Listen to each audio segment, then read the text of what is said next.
Сәлеметсіздер ме, құрметті көрермендер. Бүгінгі бізде жаңа подкаст. Біздің қонағымыз дін мәселелері және қоғаммен байланыс орталығының теолог маманы Төлеубай Жұлдыз Жамбылқызы. Қош келдіңіз. Рахмет. Жұлдыз ханым, бүгін біздегі тақырып отбасындағы даулар мен қиындықтарды жеңудің рухани жолдары. Осы бойынша сізге қояр бір-екі сұрағыма жауабын алсам. Бірінші сұрағымнан бастасам, исламда отбасындағы дау жанжалға қалай қаралады? Бұл қалыпты құбылыс па? Жалпы адам баласы қателесуші болып саналады. Әр адамда әртүрлі мінездер бар, жүректер әртүрлі. Сол себепті ерлі-зайыптылардың арасындағы түсінбеушілік бұл қалыпты нәрсе болып есептеледі. Бірақ оның әрі қарай дауға ұласуы және де екеуінің арасында өшпенділіктің дұшпандыққа алып келуі бұл қалыпты емес. Реніш, әртүрлі көзқарас, әртүрлі пікірлер, олар әдепке сай болу керек, және де құрметтен аспау қажет, және жүректі жараламау керек. Мысалға, екі адам отбасы болып қосылғаннан кейін бір-бірін жақсы көріп үйленуі мүмкін. Бірақ та кейіннен екеуінің арасында ұнатпаушылық деген жағдайлар туындаса да, бізде Құранда келеді, олар бір-бірін жек көрсеңдер де, Алла тағаланың оның астарында жасырып қойған бір қайыр жақсылығы болуы мүмкін дейді. Сол себепті ерлі-зайыптылар бір-бірінің әртүрлі мінездеріне сабыр сақтап, ыдыс-аяқ сылдырламай тұрмайды деген бар. Сол себепті бір-бірінің мінездерінің кемелденуіне үлес қосуы қажет болып саналады. Сонымен қатар пайғамбарымыз Алланың оған игілігі мен сәлемі болсын, сендердің ең жақсыларын жұбайларыңа жақсы қарым-қатынаста болғандарын деп атап өткен. Яғни бұл жерден көруімізге болады, ерлі-зайыптылар бір-бірлерін әрқашанда сыйлап құрметтеуі қажет. Көп рахмет. Екінші сұрағымды қойсам, жанжал кезінде дін адамның қандай қасиеттерін бірінші орынға қояды? Енді жанжал туындаған кезде ең бірінші ерлі-зайыптылар қуылған шайтанның азғыруынан сақтай көр деп екеуі әрдайым бір-бірімен дұғада болуы қажет. Екінші нәрсе, енді жанжал туған кезде адамда ашу пайда болады, неше түрлі мінез құлықтар пайда болады. Сол кезінде орын ауыстыру керек. Себебі тұрған болса отырып, отырған болса жатып, әртүрлі әрекеттер жасау бұл адамның бойындағы ашуды кетіруге себеп болады. Және үшінші нәрсе, бұл дәрет алу. Адам ашуланған кезде дене қызулы болып тұрады, дәрет алған кезде ашу кетеді. Және де келесі төртінші нәрсе, Алла тағаланың осы ашуды жеңгеннен кейін беретін сыйларын еске алу керек. Яғни ол адам Алланың сүйген құлдарынан болып саналады, жәннатқа кіреді деген секілді Алла тағаланың сый-сияпаттарын еске алу керек. Және де бұл ашудың әрі қарай қандай салдары бар, соған назар аудару керек. Яғни ашуланғаннан кейін кейбір адамдар сол негізі жанжал туып жатқан кезде ол жерде бір адам кетіп қалуы керек, немесе үндемей қалуы керек. Себебі ашу үстінде екі адам ұрысты жалғастыра беретін болса, кейіннен ол енді қазір қоғамда көріп жатсыз, бір-бірін өлтіруге дейін, түрмеге түсу, тағы да басқа осындай жағдайларға алып келуі мүмкін, тіпті ажырасу жағдайларына да әкелуі мүмкін. Сол себепті ашуды баса білген дұрыс болып есептеледі. Өте орынды жауап қайттыңыз, көп рахмет.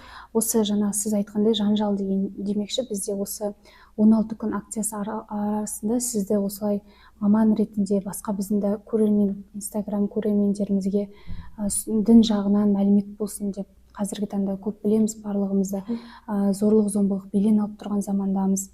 Ер мен әйелдің қақтығысы бойынша осы тақырыпты алып сізді шақырған болатынбыз. Жауабыңызға көп рахмет. Келесі сұраққа кезек беретін болсам, ер адам әйелге ашуланып тұрғанда қол көтеру дінде дұрыс па? Енді исламда әйелді ұруға шақырмайды, бұл нәрсеге бұйырмайды. Енді бұл жерде дораба деген сөз бар, Құранда келген. Осыны ұрыңдар деп аударып, осы ақпаратты әлеуметтік желіде таратып, әйелдерін ұрып жатқан адамдар қазіргі таңда көп. Бірақ та осы дораба сөзінің араб тілінен аударғанда 30-дан астам мағынасы бар екендігін білу қажет. Ол бет бұру, ажырау, жөніне қоя беру деген секілді мағыналарды да қамтиды. Сонымен қатар пайғамбарымыз Алланың оған игілігі мен сәлемі болсын, ол әйелдерін ешқашанда ұрмаған, қыз балаға құрметпен қарауды үйреткен. Тіпті оларға дөрекі сөздер де айтпаған. керісінше бағанағыдай айтып өткендей сендердің ең жақсыларың әйелдеріңмен жақсы қарым қатынаста болғандарың деп айтқан. Сол себепті ислам бұл зорлық зомбылыққа шақырмайды, керісінше ислам бұл мейірім, әйел Алланың аманаты болып есептеледі. Ал ұру ол ешқандай да мәселені еш уақытта шешкен емес. Өте керемет тұжырымды жауап бергеніңізге рахмет. Бізде ендігі кезекте рухани тұрғыдан ер мен әйелдің міндеттері қандай? Біз қазір қоғамда білеміз, дінді бұрмалап алып, ер адам өзінің пайдасына дінді жаңағыдай қажетіне жаратып жатқан ұғымдар да кездеседі. Сол жағына не айтасыз? Енді ер мен әйелдерінің өзінің уәжіп міндеттері, мұстахаб міндеттері деген бар. Одан бөлек рухани міндеттеріне тоқталатын болсақ, олар енді әрдайым ерлі-зайыптылар бір-бірімен жақсы қарым-қатынаста болу керек, және әрқашан Алла Тағала бірге құлшылық жасап, бір-бірі үшін дұға етіп отыруы, рухани өсуі қажет болып саналады. Екінші нәрсе, көркем мінезін көбейтіп арттырып отыру керек. Мейірімді болуға, кешірімді болуға, сабырлы болуға, бір-бірін үндеп отыруы қажет. Және үшінші, отбасында тыныштықты сақтау керек. Татулық, тыныштық деген ұғымдарға аса қатты мән беру керек. Және төртінші, ар-намысын сақтау керек. Яғни зинадан, бір-бірін алдаудан, өтіріктен, қиянаттан аулақ болу керек. Және де әрқашанда рухани білімді бірге арттырып отыру маңызды болып саналады. Және ең маңыздысы бұл ізгі ұрпақ тәрбиелеу, яғни бала тәрбиесіне аса қатты мән беріп, ақылды, ізгі, тәртіпті ұрпақтарды жалғауға бірге атсалысу керек. Рахмет. Келесі кезектегі менің сұрағым сізге қояр, отбасындағы дауды Құран бойынша қалай шешуге болады? Енді Құран кәрімде 114 сүре бар. Бұл 114 сүренің барлығы адам баласының қалай өмір сүру керек екендігі жөнінде оқысаңыз көптеген мәліметтер алуға болады. Яғни Құрандағы 114 сүренің барлығы біздің өмірімізді гүлдендіретін аяттардан тұрады. Енді осының ішінде бір 4 негізгі нәрсені айтып өтетін болсам, ең бірінші Фусилат сүресінде келеді. Енді мен оның түсіндірмесі мағынасы ретінде халыққа түсінікті қылып жеткізейін. Ол жерде айтады, жақсылық пен жамандық ол бірдей емес дейді. Кімде-кім саған жамандық жасайтын болса, оған жақсылықпен жауап қайтар. Сол кезде саған дұшпан болған адамның өзі сенің ең жақын досың айналады дейді. Яғни бұл тек ерлі-зайыптылар арасында ғана емес, жалпы қоғам арасында да бір-біріне осы аяттағыдай қолданатын болса, жамандықты жақсылықпен қайтаратын болса, дұшпанның өзі досына айналады, және ол да өзінің бойындағы жаман қасиеттерді түзеуге қарай отырып көркем түрде үлгі алып үйренеді. Енді екінші, ол Шура сүресінде келеді. Бұл жерде иман келтіргендер туралы айтылған. Олар бір мәселені, бір істі істер болатын болса, онда өзара кеңесіп, ақылдасып шешеді деген. Яғни өзара кеңеседі деп айтқан. Яғни ерлі-зайыптылардың да бір-бірімен өзара кеңесіп отыруы маңызды бір іс жасайтын болса.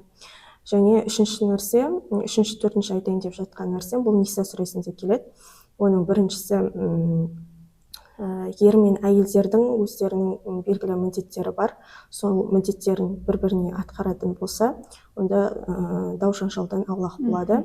Және төртінші нәрсе, бұл егерде ерлі-зайыптылар ажырауға дейін алып баратын болса, және сол кезде осы ерлі-зайыптылардың екі тарап жағынан да бір әділ төреші болу керек, және олардың ниеті ол ерлі-зайыптыларды жарастыру болу қажет.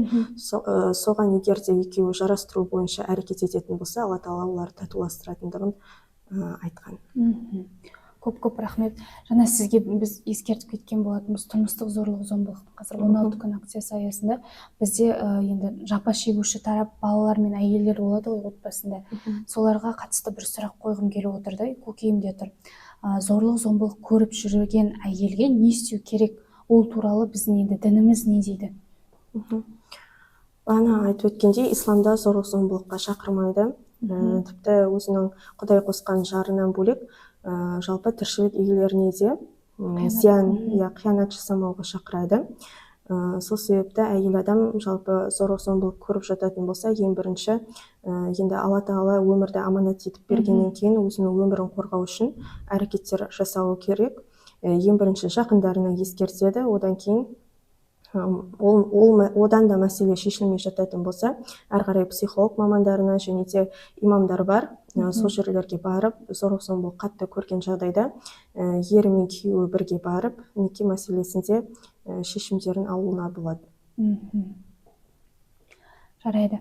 Ендігі келесі сұрағымыз, ерлі зайыптыларға рухани түрде жақындасуға көмектесетін қандай амалдар бар? Бағана айтып өткендей, ерлі зайыптылар әрқашан бір-бірі үшін дұға тілеп отыру керек, яғни екеуінің арасындағы сүйіспеншілікті, махаббатты арттыра гөр деп әрқашан дұғада болуы маңызды. Сонымен қатар қайырымды істерді бірге атқарып отыру, садақа беру деген секілді. Сонымен қатар маңызды бір-бірімен сұхбаттар құру, өздері білмей жүрген, өздеріндегі бір кемшіліктерді болсын, соларды талқылап, өздерінің бойынан түзеуге атсалысуы керек. Және екеуінің арасында кешірім, ерім, махаббат және сыйластық болуы керек. Бір-біріне әрқашан сыйлық сыйлау керек. Бұл да пайғамбарымыз саллаллаху алейхи вассаламның сүннетінде бар. Және де осы рухани тұрғыда жетілдіретін түрлі білім сайыстарын екеуі бірге жасап, ойындар ойнауына болады. Діни кітаптар оқып талқылауына болады. Әртүрлі дін жағынан болсын, психологиялық, әдебиет жағынан болсын, подкасттар көріп, кітаптар оқып, бірге талдауы олардың рухани түрде бірге байланыста болуына, бірге білімдерін арттыруына үлкен үлесін қосады. Ендігі соңғы сұрағыммен аяқтағым келеді. Бірінші кезекте отбасындағы тыныштықты сақтаудың ең маңызды рухани принципі қандай? Отбасыда тыныштықты сақтаудың ең негізгі принципі менің өзімнің ойым бойынша ол жүректі түзету болып есептеледі. Себебі ерлі зайыптылар Аллаға жақын болған сайын олар бір-біріне жақын болады. Ал нәпсіге ере беру ол екеуінің арасындағы дауды күшейте береді. Ал екеуі бір-бірінің арасында көркем мінезді қалыптастырып, екеуі бір-бірін тәрбиелейтін болса, ол тыныштыққа әкеледі. Отбасында береке ол кішкентай нәрселерден басталады. Кішкентай жақсылық жасау, сыйлық жасау, жылы сөз айту деген секілді. Және де осы тыныштықты сақтаудың ең негізгі жолы ол жүректі түзету. Себебі жүрек тыныш болса, онда осы өмір жолы да тыныш болады. Жұлдыз ханым, сізге көп рахмет. Біздің бүгінгі көрермендерімізге дін жағынан, осы отбасындағы қақтығыста, жаңағы енді аталып өтті ғой, зорлық-зомбылық қазіргі қоғамның дерті, соған байланысты осындай біздің керекті сұрақтарымызға жауап бергеніңізге, былайынша келгенде бұл мәселені қаза беретін болсақ, көптеген сұрақтар, көптеген жауаптар шығатыны хақ. Сізге көп рахмет. Біздің кішкене ғана дін жөнінде білімімізге көзімізді ашқаныңызға. Сау болыңыз, рахмет. Шақырғаныңызға рахмет. Алла разы болсын.